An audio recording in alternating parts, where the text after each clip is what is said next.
Senhores telespectadores, muito bom dia ou muito boa noite, conforme a hora a que estiverem a ver o programa. Nas alturas do Natal, do fim do ano, há sempre muita gente que escreve, enviam cada qual sua lembrança, e eu recebi, entre muita coisa, 2 livros que me tocaram especialmente. Um é este, Minha Terra e Terra dos Meus Avós, da escritora Fernanda Miguel. É uma evocação de Espinho, feita realmente com uma poesia, com uma beleza, com um sentido evocativo que de facto me impressionaram muito. A razão por que eu estou a falar do livro também é que a autora teve a amabilidade de me consagrar e de me mandar dizendo que eu seria o seu primeiro leitor. Fui o seu primeiro leitor e um dos seus inúmeros admiradores. Bem, o outro livro é quase um pouco indiscreto eu falar nele, mas confesso, recebi-o e fiquei vaidoso, a palavra é esta. Senhor telespectador, tente ler aqui, naturalmente não lê nada, mas eu leio por si. Olhem, isto diz História de Portugália. E o autor está aqui, o nome. Embora não lhes pareça, isto diz José Irmano Saraiva. Que maneira esquisita de escrever Saraiva. Bom, recebi-o agora, na altura do Ano Novo, e é a versão búlgara, feita na Bulgária, de um dos meus livros. Estou a dizer-lhes isto num sítio muito especial, num sítio carregado de história, no Convento do Carmo, mandado construir por Nuno Álvares Pereira. Vamos falar nisso.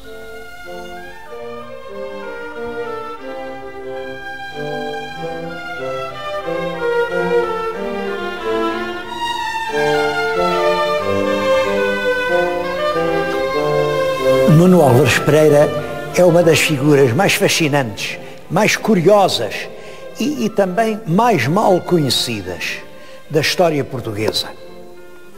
Ele nasceu no século XIV, nasceu em 1360, foi um dos raríssimos fidalgos que se puseram francamente ao lado do mestre Davis, quer dizer que se declararam contra a sucessão da rainha Dona Beatriz, que estava casada com o rei de Castela, e portanto punha a independência portuguesa em perigo, e por isso esse Nuno Álvares, muito jovem, tinha 22 anos, e apresenta-se corajosamente do lado do mestre Davis. O mestre Davis nomeia o seu condestável, o condestável quer dizer o chefe das tropas, e em 1385, portanto quando tinha 25 anos, Nuno Álvares Pereira consegue a extraordinária vitória militar de Aljubarrota. O caso de Aljubarrota é, de facto, ainda hoje, assombroso, como forças tão pequenas, tão mal armadas, conseguiram uma vitória retumbante sobre o exército castelhano e francês, que era 6 ou 7 vezes superior, vitória que decidiu a guerra. A partir daí houve só escaramuças de fronteira, porque na verdade Aljubarrota é a hora decisiva do destino português. A independência de Portugal solidifica-se e fica para sempre firmada em Aljubarrota. E isso deve-se ao jovem Dom Nuno Álvares Pereira. Ele, poucos anos depois, isto é em 1385, 4 anos depois, em 89, iniciou a construção, aqui num morro, um morro que ficava sobre o Rocio, a construção de uma igreja e de um convento em honra da Senhora do Carmo. Já num programa já lhes falei da importância que tem na religião católica a invocação da Senhora do Monte do Carmo, ou do Monte Caramelo. Ele começa aqui a fazer uma igreja, isto em, portanto, 1389. É muito difícil, porque eram terrenos resvaladiços, eram areias frágeis, isto por várias vezes caiu, ruiu, daí ficou até aquela frase popular, quando se ouve um grande barulho, uma coisa a desabar, que diabo é isto? Lá caíra outra vez o Carmo e a Trindade. Isso vem dos grandes desmoronamentos que havia aqui, mas o Condestável exige, ele quer fazer aqui a igreja e conseguiu fazê-la. Enfim, ela depois caiu no terremoto de 1755, caiu e ardeu, houve um incêndio cá dentro. Eu estou-lhes a falar numa das capelas que escaparam à fúria do terremoto, mas se virem bem, nas paredes, a pedra parece que foi carcomida. Bom, é que o incêndio provocou o calcário, transformou-o em cal e depois a cal separou-se e a pedra ficou com este aspecto. Esta era uma das capelas prediletas do Condestável. Ele vinha aqui rezar muitas vezes e foi aqui, numa cova além daquele lado, que ele fez enterrar a sua própria mãe. O Condestável era muito dedicado à mãe, que foi aliás a pessoa que o criou, ele mal conheceu o pai. Chamava isto a Capela da Senhora da Boa Morte. Ele depois, já no fim da vida, mas ainda durante 9 anos, viveu aqui no Carmo. Não é verdade que vivesse como frade, essa história do Frei Nuno de Santa Maria, tudo isso são lendas. Ele nunca foi frade, nunca vestiu um hábito religioso, mas veio para aqui na condição de pobre, na condição de mendigo. Isso também é muito impressionante. Ele chegou a querer e a discutir com o rei, ele queria ganhar a vida a pedir esmolas pelas ruas de Lisboa. Ora, ele era, claro, o fidalgo mais rico do país, era senhor de quase metade de Portugal. Como é que ele andava a pedir esmola? Além disso, a filha única dele estava casada com um filho do rei. Portanto, ele era sogro do filho do rei. O rei não podia concordar que ele andasse como mendigo a pedir esmola na rua. Então veio-se meter aqui, mas veio-se meter aqui à porta, assim numa espécie de alpendre que havia à entrada, vinha com um vestido, um manto deste tamanho, nunca mais o mudou. Ele ainda viveu 9 anos. Esteve 9 anos sempre com a mesma roupa, que ao fim dos 9 anos, naturalmente, já não era branca, já era, enfim, numa cor castanhada. E isso é que dá origem à lenda de que ele teria vestido o hábito de frade. Nunca vestiu. Podemos, pelos documentos existentes, garantir que ele nunca foi frade. Viveu aqui como pobre. Como pobre, a fazer bem, dar esmolas, e foi aqui que se enterrou. A rainha Dona Maria I ainda tentou pôr em pé algumas capelas. Há aí reconstruções que são do tempo da rainha Dona Maria, mas quando triunfa o liberalismo, em 1834, acabou as obras e isto ficou para sempre uma capela semi-destruída. Chegou até hoje como museu. Museu porque em 1863, portanto umas dezenas de anos sobre o triunfo dos liberais, uma grande figura, o Joaquim Posidónio Narciso da Silva, conseguiu que o governo lhe entregasse estas ruínas para ele fazer aqui um museu e reunir aqui peças que estavam a ser destruídas, que estavam a ser vandalizadas em todo o país, e onde ele passava e via uma coisa em perigo, trazia e guardava aqui.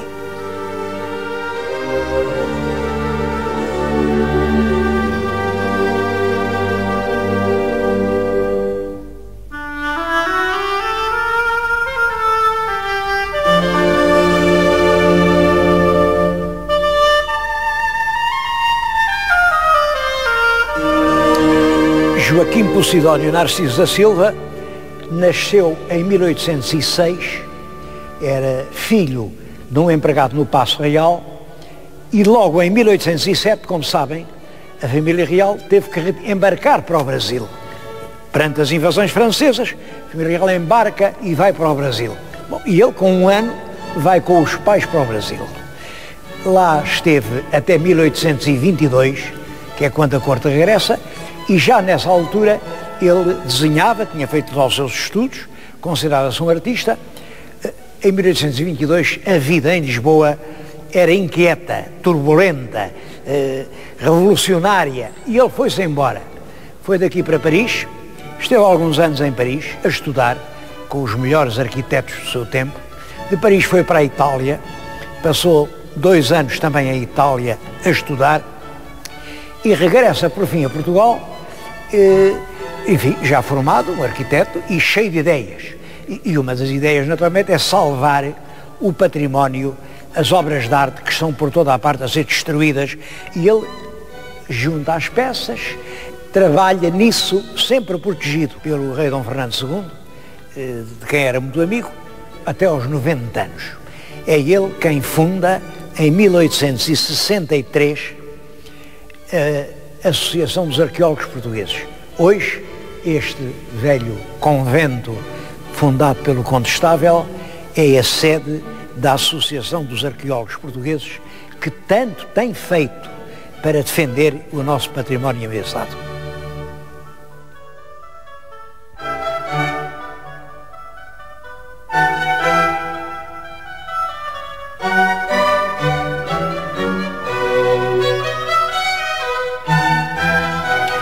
Uma peça muito bonita que foi descoberta, metida dentro de uma parede, no convento de São Domingos, em Santarém, quando estavam a demolir as paredes para fazer lá uma praça de touros, dentro de uma parede aparece isto.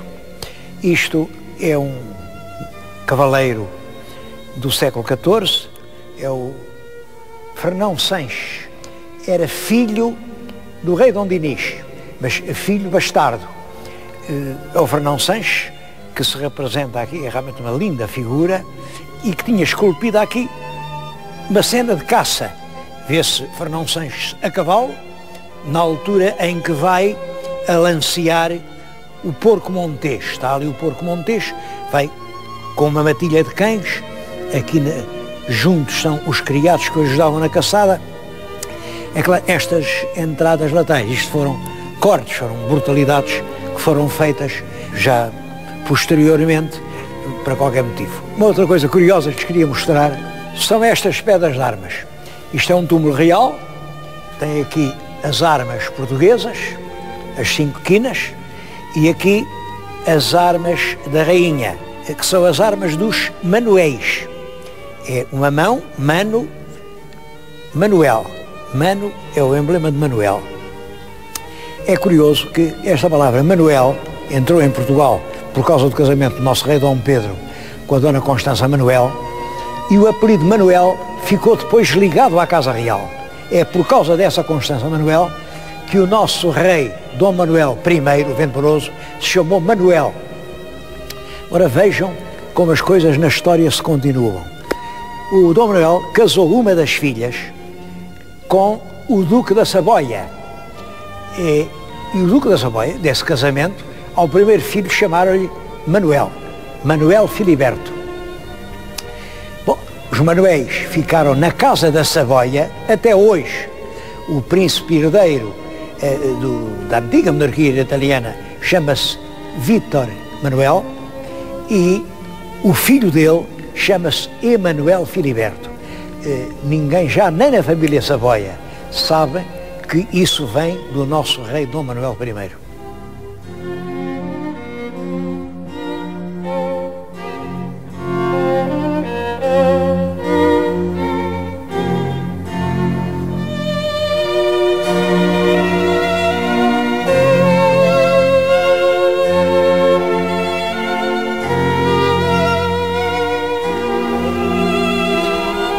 Uma outra pedra que tem muito interesse é esta.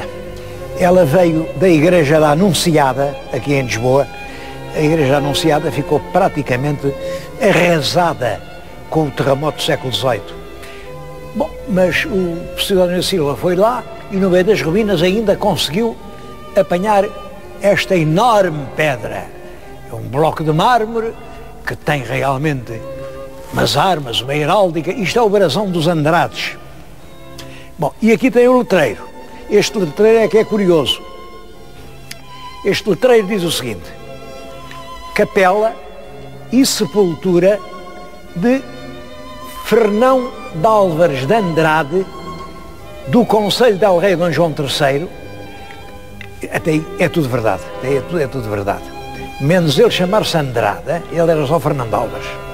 E depois diz: descendente, perlinha direita da nobre geração dos condes de Andrade na Galiza.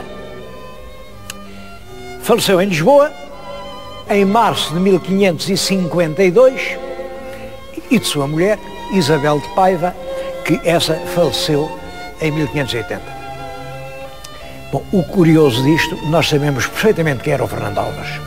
Era um cristão novo, do Porto.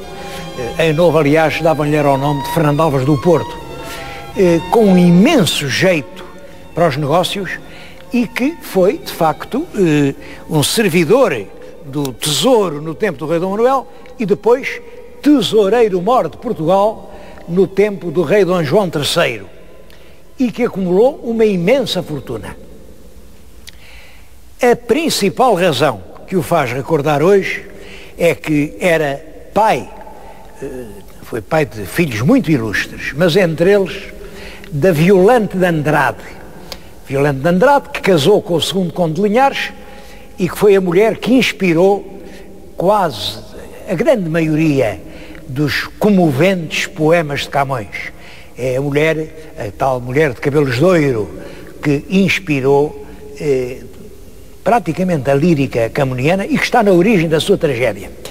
Este mesmo Fernando Álvares é referido num poema de Camões, numa ode, como um creso, o creso é o símbolo da fortuna, um creso odioso que o perseguiu.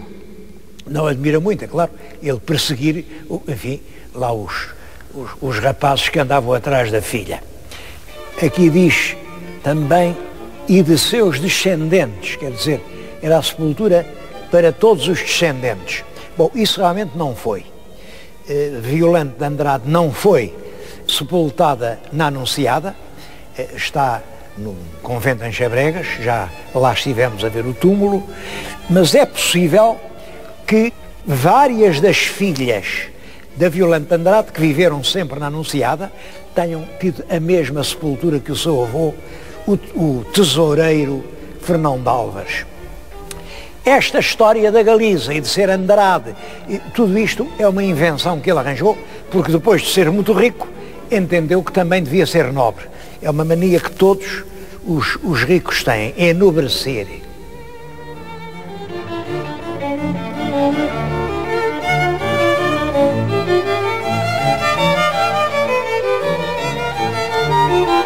Camões, como sabem, é o autor dos Lusíadas, um poema consagrado aos feitos daqueles barões assinalados, é como ele diz, barões assinalados, quer dizer, portugueses ilustres, que navegaram por mares nunca antes navegados e que, entre gente remota, edificaram novo reino que tanto sublimaram.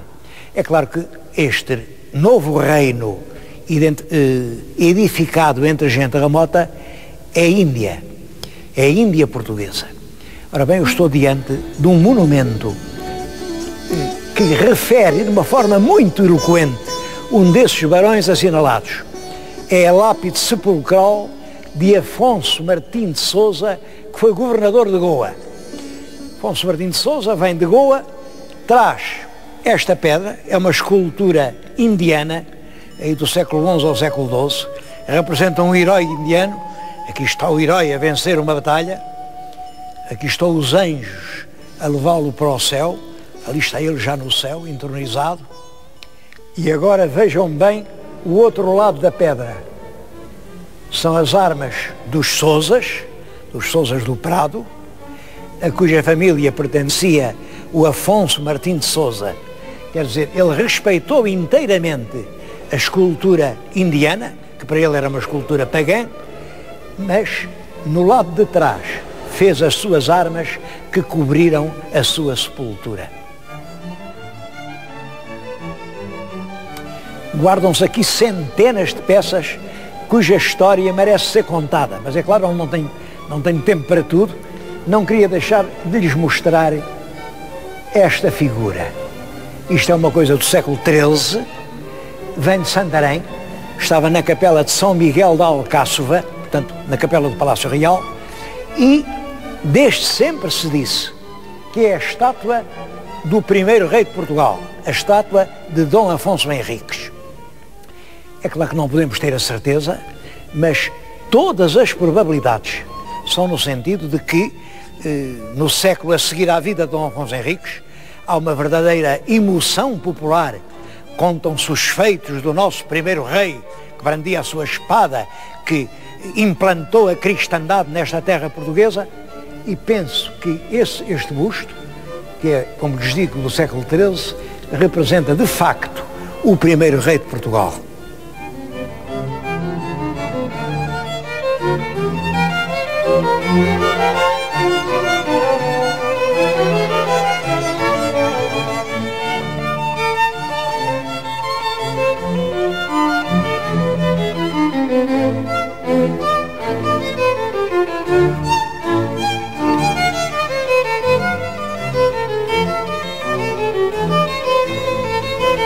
E lá dentro ficaram muitas coisas por ver. Não lhes mostrei, por exemplo, aquelas múmias que vieram do Peru, ou os alabastros de Nottingham, um sarcófago egípcio, ou o túmulo de um cardeal português do século XV, um homem que ajudou muito o Dom João I na Revolução, ou aquele túmulo do Grão Prior de Cristo, que é tão bonito. Ou, imaginem, a própria escultura sepulcral do Frei Gil de Santarém. Frei Gil de Santarém, como sabem, é o grande sábio, é o grande médico, é o grande bruxo, é o grande santo, é uma das figuras mais esquisitas e controversas do nosso século XIII. E as peças romanas, e as pilastras moçárabes, e todo o rico espólio da Vila Nova de São Pedro, são milhares de relíquias do nosso passado, relíquias mutiladas pelo tempo ou pelos homens, mas que hoje chegaram até nós no museu, que é uma das coisas mais notáveis de Lisboa. Eu não falei nisso porque não queria deixar de mostrar este exterior, que acho que é muitíssimo bonito e que tem também curiosidades. Estou a ver aquela janela grande, numa linda, bonita. Aquilo tem uma história que parece uma anedota. Os Jerónimos ruíram quando foi o terremoto. Bom, terremoto do tempo de Marquês de Pombal. Depois, já no século XIX, mandaram reconstruir os Jerónimos. E os arquitetos lá disseram como é que aquilo era, só que chegaram ao fim, sobraram peças. Sobraram peças e ficaram lá arrecadadas num espaço que depois pertenceu à Casa Pia. E aí o senhor provedor da Casa Pia escreveu aqui para a Associação dos Arqueólogos: olha, tenho aqui umas peças muito grandes, vocês querem-nas? É claro, os arqueólogos disseram: queremos, sim senhor. As peças eram aquela lindíssima janela, que já fez parte do convento dos Jerónimos, mas que realmente subjou. Há ali uma outra peça que para mim é emocionante. É uma lápide do século XIV, portanto, do ano 1370 e tantos, do tempo do rei Dom Fernando. E é a lápide da fundação de uma sinagoga na cidade do Porto. É uma grande inscrição que diz mais ou menos isto: o rabi que servia ao rei e que gozava da proteção real, queixa-se de que, apesar de toda essa proteção, não lhe deixaram fazer a sinagoga dentro dos muros da cidade do Porto e que, por isso, a sinagoga teve que ser aberta fora de muros. É um dos documentos mais interessantes para a história dos judeus em Portugal no século XIV. Também, se não fosse a Associação dos Arqueólogos, esta pedra já não existia.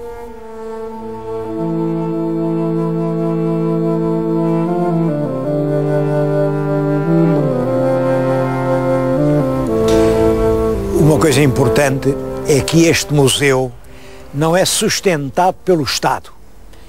O Estado não põe aqui um centavo. Todas as despesas, o pessoal, tudo isto é inteiramente custeado pelas entradas dos visitantes. Não julguem que as entradas são assim muito caras, não. Dentro dos preços dos museus por esse mundo é do mais barato que há. 2,5 €, quer dizer 500 escudos, uma entrada para ver realmente peças de um extraordinário interesse. Ultimamente o museu teve grandes obras, isto tudo foi refeito, é um museu novo que se pode ver, mas está com uma dificuldade: é que aquela entrada que se fazia pelo elevador, Há o elevador de Santa Justa, depois havia uma grande passarela de aço, mas essa passarela apoiava-se num prédio que depois do incêndio do Chiado ficou pouco seguro. Foi preciso fazer obras. Resultado, desde há 7 anos que ninguém pode passar na passarela. Está ali uns taipais fiíssimos, de folha, é uma coisa horrorosa, a tapar a entrada da passarela. Ora, essa é que era o caminho lógico do museu. Os turistas subiam lá acima ao mirante do elevador, depois vinham aqui, vinham ao museu. Esta situação prolonga-se, os anos passam-se, ninguém resolve, toda a gente diz que quem tem a culpa é o outro. No fundo, ninguém tem culpa nenhuma. O que acontece há 7 anos que a situação está por resolver. Eu confio que finalmente a Câmara e o projeto e o Tribunal de Contas, todos concordem que é urgente resolver esta situação.